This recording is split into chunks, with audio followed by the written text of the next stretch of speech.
औज़ुबिल्लाहिमिनश्शैतानिर्रजीम बिस्मिल्लाहिर्रहमानिर्रहीम। मैं आज के हाई कोर्ट बार के हाउस का फ़ायदा उठाते हुए आज के मौजू से हट के चंद एक मुदाख़लत करना चाहूँगा और उसके बाद इस मौजू पे आते हैं। एक तो हमने मियाँ इरफान अकरम साहब को चेयरमैन इलेक्शन बोर्ड इस साल के लिए नोटिफाई किया है और हमें उम्मीद है कि इस साल इंशाल्लाह इलेक्शन मिसाली होंगे और ट्रांसपेरेंसी पे किसी को भी उंगली उठाने की ज़रूरत नहीं पड़ेगी और वो अपनी टीम बना के ज़ाब्ता इखलाक बना रहे हैं, जिसमें हमेशा बार के फोरम से ये आवाज़ आती रही है कि ये हमारी डेरों पे अनाउंसमेंट है, ये हमारी मैरिज हॉल में अनाउंसमेंट है, ये बड़े बड़े होटलों में फंक्शन, अगर ज़रूरत पड़ी तो इंशाल्लाह इस हाउस की मदद से हम रूल्स में मज़ीद कोई अमेंडमेंट की हमें ज़रूरत पड़ी तो इंशाल्लाह हम वो भी करेंगे। हम सारा का सारा इलेक्शन बार प्रेमिसेस में और वकला के चैम्बर्स में लेके आने का तहैया किए हुए हैं और इंशाल्लाह हम लेके आएंगे। इसके अलावा आज के हाउस के तवज्जुह से मैं एक और आपकी इजाज़त से एक तजवीज़ आपके तवज्जुह से देना चाहूँगा कि बदकिस्मती से हमारे जो इलेक्शन हमारे बिलवास्ता इलेक्शन और बिलावास्ता इलेक्शन दो इलेक्शन है हमारे पाकिस्तान बार काउंसिल के इलेक्शन जो अभी रिसेंटली हुए हैं उस पर बहुत ज़्यादा गुफ्तगू हुई है, बहुत शर्मिंदगी हुई है हमें जिस तरह ये इलेक्शन हुए हैं। तो मैं आज के हाउस के तवज्जुह से बराह रास्त पाकिस्तान बार काउंसिल के इलेक्शन की तजवीज़ देता हूँ और इंशाल्लाह हम हाई कोर्ट बार के फोरम से भी ये लिखा भिजवाएंगे ताकि ना कि हमारे इलेक्शनों में कोई करप्शन हो, ना पैसा इन्वॉल्व हो और हमारे इलेक्टेड अहदेदार ये ज़िम्मेदारी महसूस करें और ये अकाउंटेबिलिटी फील करें कि हमने दोबारा वोटर के पास जाना है। इसके अलावा एक और इशू हमारा अरसे से supreme court bar housing society का इशू पेंडिंग है, जिस पर बदकिस्मती से अभी तक भी मैं समझता हूँ वो प्रोग्रेस नहीं हुई जो हमारे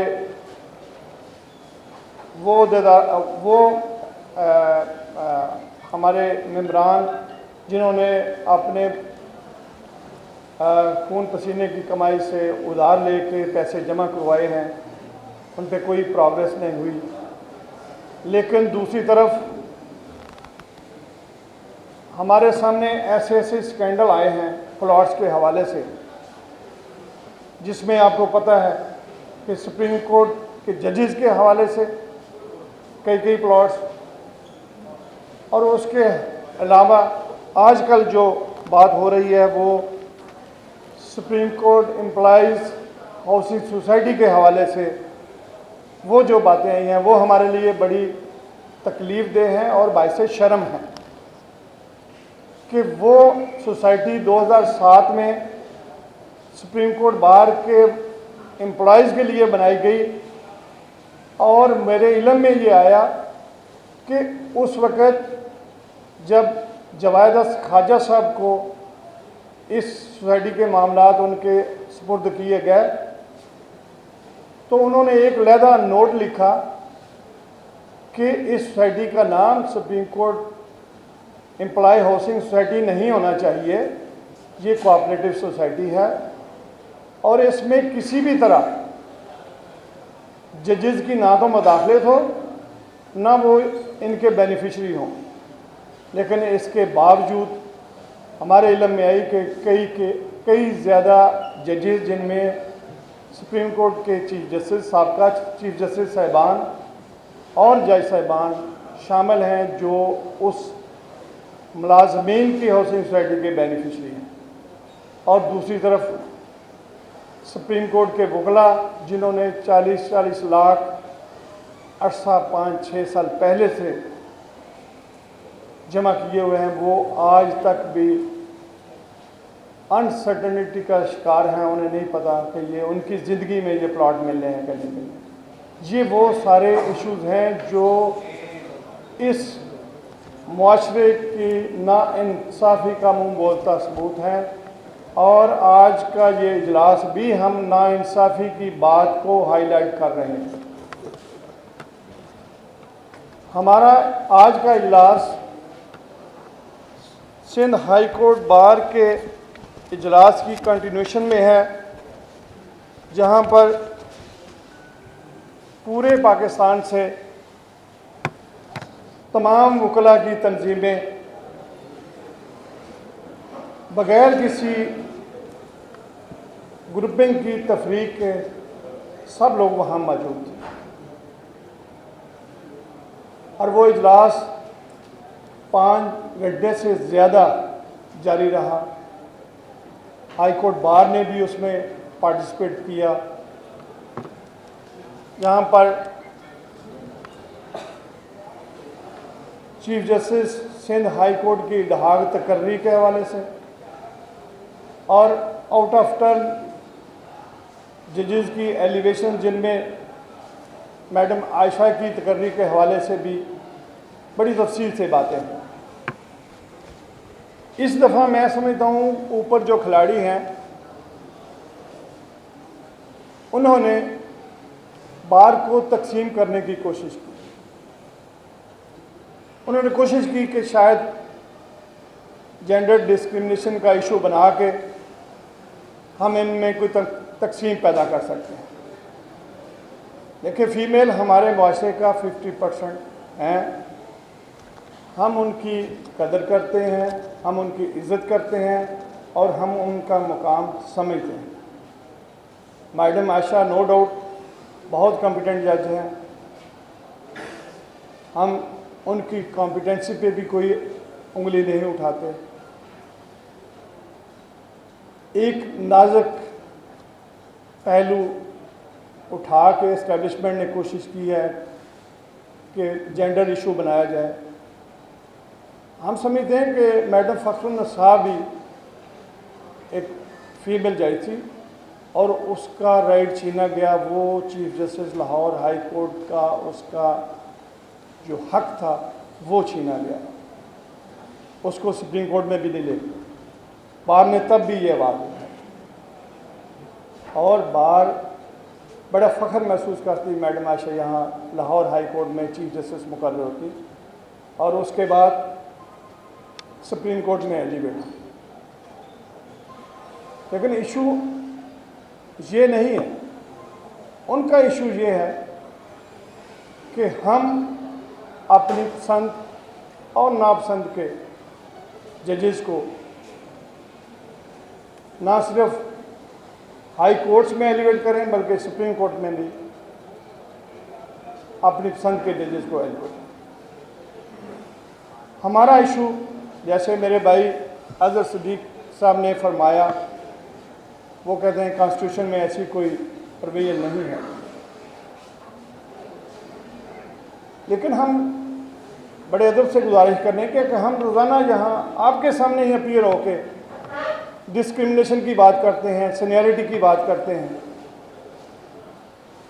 आप ऐसा क्यों नहीं करते कि आप कोई क्राइटेरिया मुकर्रर कर दें कि इस क्राइटेरिया पे पूरे उतरेंगे तो हम आपको हाई कोर्ट में भी सीनियरिटी देंगे, और हम उसी क्राइटेरिया की बुनियाद पर हम आपको सुप्रीम कोर्ट लेके जाएंगे। और ये बार ने हमेशा डिमांड की है, बार आज भी कहती है, अगर आप सिर्फ कॉम्पिटेंसी की बात करते हैं तो ठीक है क्राइटेरिया बना दें, लेकिन जब तक आप क्राइटेरिया नहीं बनाते तो आप सीनियरिटी के प्रिंसिपल को वायलेट नहीं कर सकते। क्योंकि अगर बगैर क्राइटेरिया के आप इसको वायलेट करते हैं तो आप फिर अपनी ज़ाती पसंद और नापसंद के तहत एलिगेशंस करते हैं। और इसी वजह से बार आज बेचैन है। बार पूरे मुल्क की कम्युनिटी आज एहतजाज कर रही है और आज हाई कोर्ट बार ने भी उसी सिलसिले में यहाँ ये एहतजाजी हाउस का इजलास भी रखा। हमारे लिए एक ऑप्शन थी कि हम सुप्रीम कोर्ट में बाकी हमारे जो लीडरान हैं उनके साथ वहाँ जाके बैठते, लेकिन दूसरी ऑप्शन ये थी कि आज हम, क्योंकि लाहौर हाई कोर्ट से हमारी जज साहिबा एलिवेट हो रही हैं, तो आज हम अपना इधर हाउस का इजलास करें और यहाँ से अपनी आवाज़ उठाएं।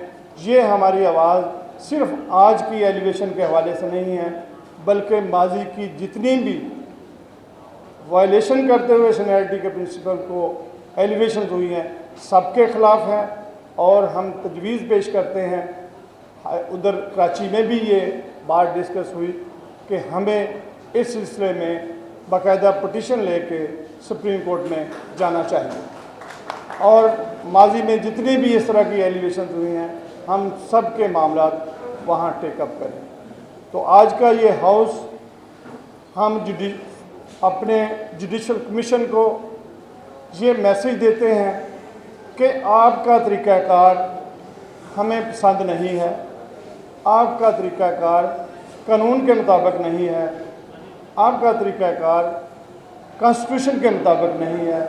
लिहाजा आप ये सिलसिला बंद करें, इससे पहले कि बार अपने इस पुरअमन एहतजाज से सड़कों पे निकले।